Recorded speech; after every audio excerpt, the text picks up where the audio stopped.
Yang dimaksud santri itu siapapun, entah itu beliau itu menjadi pengusaha, entah beliau itu menjadi TNI, menjadi polisi, menjadi gubernur, menjadi wakil gubernur, menjadi bupati, atau menjadi apapun itu, selagi dalam perjalanan hidupnya dia itu mengikuti dawuh-dawuhnya ulama yang menjelaskan tentang syariatnya Allah Subhanahu wa taala, walaupun dia tidak pernah tidur di pondok pesantren, dia juga termasuk santri. Jadi kalau makna spesifiknya orang-orang yang pernah tidur di pondok pesantren ngaji bersama kiai. Tapi kalau makna luasnya berbicara tentang santri, siapapun itu, mau orang yang jualan di pasar, mau orang yang nge-grab, mau orang yang bekerja di mana, kerja apapun itu, tapi dalam perjalanan hidupnya dia selalu mengikuti dawuh-dawuhnya ulama yang menjelaskan tentang syariatnya Allah Subhanahu wa taala. Akhirnya ketika dia itu berdagang, dia berdagang dengan benar, mengikuti syariatnya Allah Subhanahu wa taala. Ketika dia itu bekerja, dia bekerja dengan benar, sejalan dengan syariatnya Allah Subhanahu wa taala. Lah, orang seperti ini juga termasuk santri. Artinya momentum peringatan Hari Santri memang yang ingin memperingati atau yang keharusan memperingati itu ya luas. Tidak harus santri atau alumni pondok pesantren. Jadi kaya panjenengan garangan-garangan ngeten niki kok dalam hari-harinya mungkin karo masak karo ngrungokne ngaji, mungkin karo nyapo karo ngrungokne ngaji, kemudian dalam perjalanan hidupnya mengikuti ulama tersebut. Lah niku juga termasuk santri. Lah santri itu harus disyukuri. Karena apa? Santri itu adalah orang-orang pilihan dari Allah Subhanahu wa taala. Tidak semua orang ditakdir bisa menjadi santri, tidak semua orang. Makanya santri itu kalau di dalam Al-Qur'an adalah orang-orang yang dipilih oleh Allah mendapatkan petunjuk dari Allah Subhanahu wa taala. Dan kita tahu sendiri, hidup ini semisal tidak mendapatkan petunjuk, ini ya repot banget. Semisal saya, tadi malam saya ini ngaji di Kudus bersama Gubernur Jawa Tengah, bersama jajarannya, bupati-bupati se-Jawa Tengah. Kemudian geser ke sini, karena sore harus di sekolahnya Bu Khofifah dulu, sore tadi, Khotijah, akhirnya malam ke sini. Nah, semisal saya ini tidak mendapatkan petunjuk, mungkin supir saya, mungkin Yadi itu mungkin bingung, waktunya belok nggak belok, wae nganan nggak nganan, wae ngiri nggak ngiri. Mungkin sampai malam ini belum ketemu saya, sampai Surabaya. Mungkin bisa nyasar, mungkin nyasar ke Banyuwangi lah, mungkin nyasar kemana. Ini kalau nggak mendapatkan petunjuk, ya kayak jenengan itu, mungkin mau nyari rumahnya Gus Idam, mungkin mau nyari markas Sabilu Tobah, mepe error, HP ini error, kadung rombongan nggih kudung kaya korden kabeh, kaya umbul-umbul kabeh. Pengen ning omahe Gus Idam, wayahe jadwale jam 4 kudu teko kono, krana arep ngapling. Dilalah gak entuk petunjuk. Tujuane ning Blitar, mepe ngarah ning makam Bung Karno. Digoleki nek malah ngarah nih teko Malang, ngarah nih teko Kediri. Lah gak ketemu-ketemu. Akhirnya ya gak nyampe tujuan. Lah ketika berbicara seorang santri, santri itu adalah orang-orang yang dipilih mendapatkan petunjuk dari Allah Subhanahu wa taala. Lah kok bisa, Gus? Sejalan dengan apa yang didhawuhkan oleh Allah Subhanahu wa taala di dalam surat Al-An'am. Allah Subhanahu wa taala dawuh, "Faman yuridillaha ayyahdiyahu yashrah sadrahu lil Islam."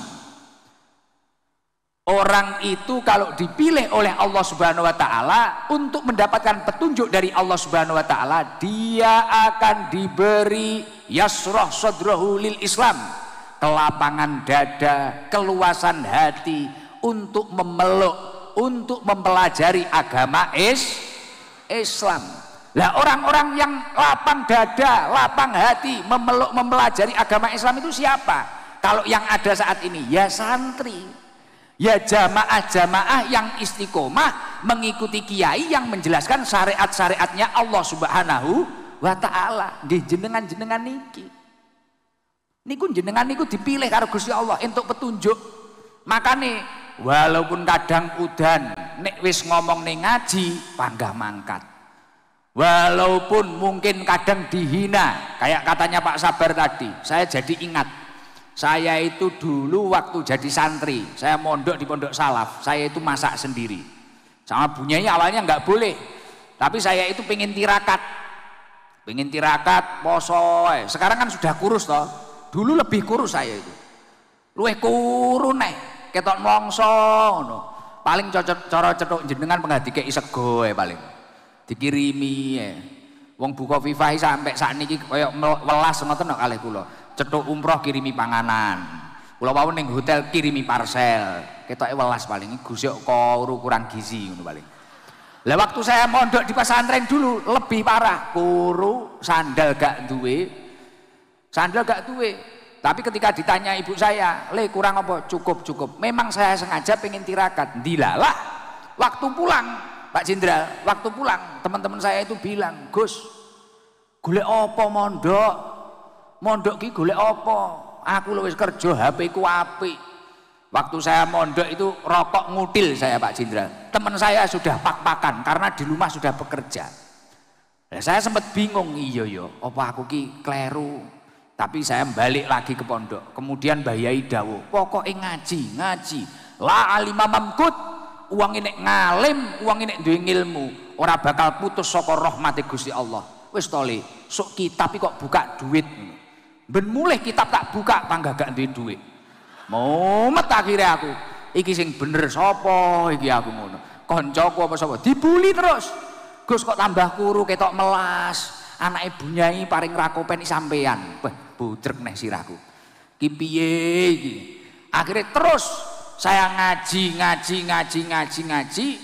Akhirnya sampai kemudian ayah saya sakit stroke 2 tahun saya di rumah. Lah cita-citanya ayah saya itu ngedep dampar ngaji kitab, kemudian syukur-syukur gelem istiqomah ngimami jamaah santri-santri itu. Lah sampai sekarang yang saya bisa lakukan keinginan abah saya itu masih ngaji ngedep dampar tok. Wah nek ngimami istiqomah wabot. Apa neng garangan-garangan kuwi kene wiritan ngalih kabeh. Margono jak jamaah ngono kene wiritan ilang. Dadi dhewe aku wiritan. Akhirnya kula urung iso niki nek istiqomah ngimami ngono urung iso wis. Mungkin dalam 5 waktu berapa kali. Lah, saya dulu dihujat, dibully. Mungkin kamu jadi apa, kamu besok apa. Tapi ya itu tadi, karena mendapatkan petunjuk dari Allah Subhanahu wa taala, yasrah sadrul Islam. Diberi kelapangan dada untuk memeluk memahami agama Islam. Masya Allah, sekarang dikit-dikit semuanya ditata oleh Allah Subhanahu wa taala untuk dekengan pusat, tapi ketika orang itu tidak dipilih mendapatkan petunjuk dari Allah Subhanahu wa taala, yaitu ayatnya dilanjutkan, wa may yurid ayyudillahu yaj'al sadrahu dayyikon haraja. Ketika dia itu oleh Allah ditakdir menjadi orang yang sesat, orang yang gelap, maka di dalam hatinya yang ada hanyalah kesempitan, sesak. Ka'annama yas'adu fis sama, seakan-akan dia akan mendaki di langitnya Allah Subhanahu wa taala. Jadi koyok ra mungkin. Jadi uang niku nek pancen ora santri, digenahne dijelasne masalah santri, yo gak paham. Mungkin kayak jenengan mendengarkan pengajian seperti ini, sholawatan seperti ini, seneng ayem. Kalau orang memang tidak ditakdir mendapatkan petunjuk, lihat jenengan ini loh, kayak kok gelemen ngono kayak oleh opo. Ya kayak dulu waktu saya mondok dibully seperti itu. Sekarang saya seperti ini, ya nggak ada yang tanya. Tak tunggu sampean, Gus golek opo tak enteni. Arep tak dudoi kabeh ki lho aku ya ngono. Bojo ya teko dhewe iki lho. Lho bojo kula ya lumayan nek karo Bu Arumi 11-12. Ya ayu bojo kula sak srit ngono lho. Ya ngelem bojone dhewe Mas. Mungkin Mas Emil tersinggung. Berarti ngoten niku cukup kabeh. Dulu itu waktu saya mondok, saya bingung. iki sok rabi karo sapa, oleh sapa, bingung saya. Alhamdulillah moro-moro bojo teko dhewe. Walaupun saya itu sejak menikah Pak Jenderal, sejak menikah itu jadwal saya nggak pernah leren. Malah 2 tahun yang lalu 1 hari bisa 3 kali. Kalau 2 tahun ini 1 hari 1 kali. Tapi nggak pernah leren, nggak tahu cetok bojone, nyenggol titike dadi anak. Lho santri kok Pak. Latu-latune kelas rudal. Lah, kuwi ora kaya sampean lembur bendina banget dadi-dadi ya. Sepurane. Nah, lah santri itu memang pilar kemerdekaan ini, Jenderal. Memang pilar bangsa ini. Santri itu memang pilar kemerdekaan, bener-bener itu santri. Karena apa? Sejalan dengan apa yang didhawuhkan oleh Rasulullah Shallallahu Alaihi Wasallam. Halaku umati fi syai'aini. Hancur-hancurnya umatnya Rasulullah itu ketika terjadi 2 hal. Yang pertama apa? Tarkil ilmi.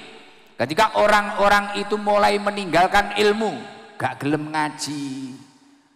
Ada pengajian, dia cari apa? Ada orang cari keberkahan, ada syekh dari Mesir, beliau orang alim. Wah, ini apa? Gak tertarik. Lah ini bahaya, mulai tarkil ilmi. Dan yang nomor 2, hancurnya umat Rasulullah karena apa? Wajam ilmal. Karena dia itu hanya fokus menumpuk harta saja. Lah makanya di Indonesia ini kita harus bersyukur, ulama-ulama yang hebat luar biasa, santri-santrinya banyak. Ini akan menjadi ketahanan bangsa yang sangat luar biasa. Lho nggih, negara niku nek ora enek sing nyurung ketakwaan ning Gusti Allah, menguatkan keimanan seseorang hamba, katakanlah ulamanya nggak ada, ini bahaya. Umat ini nggak stabil. Belum lama ini Mas Emil, Pak Wagub, saya itu jalan-jalan, bener negaranya itu ya maju, jalan-jalan sambil ngaji di Korea. Nah, kalau PMI Korea luar biasa, Bu Gubernur PMI Korea itu sebelum ngaji, wah jamaah semua dan mayoritas laki-laki. Tapi kalau berbicara negaranya, mohon maaf, karena nggak ada orang itu jarang yang memiliki agama.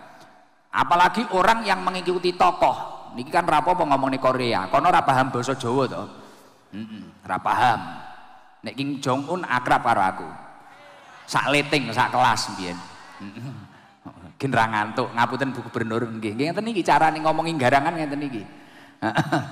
Lah, di sana itu Masya Allah, saya jalan-jalan. Awalnya saya diceritai sama PMI itu. Gus, di sini itu parah.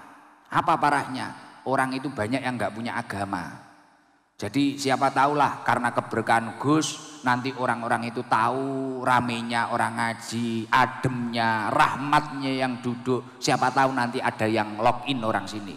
Masuk Islam, maksudnya login. Ora kaya awakmu kudu log out ae.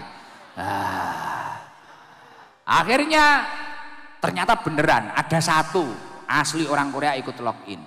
Nah, emangnya gimana tuh? Di sini itu gimana? Di sini Gus, sudah banyak orang itu izin free cell gak gelem meteng. Padahal cara dhewe wong muslim ngeten niki, apa neh jenengan umat Kanjeng Nabi, jenengan sampai anake akeh. Lah niki Kanjeng Nabi malah remen. Leres toh? Nah, terus di sini itu tingkat bunuh diri ini tinggi Gus. Ya karena itu tadi tidak ada yang menguatkan keimanan. Loh bunuh diri ini karena nyapa enggak duit-duit? Mboten Gus, kalau uang di sini banyak. Orang itu di sini uangnya banyak, tapi itu hanya uang. Lah bunuh diri karena apa? Suwung. Ya bingung arepe dhewe jenuh ngoten lho. Moro-moro pengen nyeblok ning laut, moro-moro pengen nopo. Nek jenengan kan mek rencana tok kadang, nek dheke dipek wong liya tok. Lah mek ge status tok kadang, nek arek-arek iki nek ge status tok kadang. Dek dipek wong liya langsung ge status ning WA. Nafas ini sudah nggak ada gunanya. Wah. Aku perjuangkan mati-matian, ternyata dia tidak sesuai dengan janji-janjinya. Wus, langsung. Hidup ini sudah nggak ada gunanya. Ge status ning WA, dilalah sing ngomentari Israel. Tenanan, posisi ning di Bang. Sherlock mangkat jam 2 awan. Bongko awakmu. Kok bocah dadak atraksi. Nah, di sana itu banyak orang nggak mau melanjutkan nasab. Orang bunuh diri banyak. Karena apa? Nggak ada yang membimbing agama secara tekun kayak di Indonesia ini. Di Indonesia kan yo mek rencana tok kuwi mang. Alhamdulillah yo ora enek wong bunuh diri. Nggih to? Kaya jenengan kepikiran bunuh diri eman-eman, sesuk gak iso ngopi, nggih to? Nggih. Ibu-ibu arep bunuh diri eman-eman, beh, rasan-rasan jek penak. Lah. Wis ngono kuwi. Lah, makanya hancurnya umatnya Rasulullah yaitu tadi tarkil ilmi, mulai meninggalkan ilmu kemudian mulai menumpuk harta. Milo masya Allah orang-orang yang ditakdir menjadi seorang santri, orang-orang yang mengikuti kiai-kiai yang menjelaskan syariat-syariatnya Allah adalah orang-orang pilihan dari Allah Subhanahu wa taala yang mendapatkan petunjuk dari Allah Subhanahu wa taala. Semoga kita semua selamat dunia akhirat. Amin Allahumma amin. Dan ayat ini tadi sejalan dengan apa yang didhawuhkan oleh Rasulullah sallallahu alaihi wasallam, mayuridillahu bi khairan yufaqihu fiddin. Orang itu kalau dikehendaki menjadi orang baik oleh Allah Subhanahu wa taala, dia akan diberi kepahaman tentang ilmu agama. Lah kuncinya agar paham ilmu agama, mengikuti orang-orang yang ahli agama. Siapa orang-orang yang ahli agama? Ulama-ulamanya Allah. Al ulama warasatul anbiya. Maka dari itu kita harus ngikuti kiai sampai menjaga kiai sampai mati. Insya Allah hidup kita akan selamat dan berakhir dengan husnul khotimah.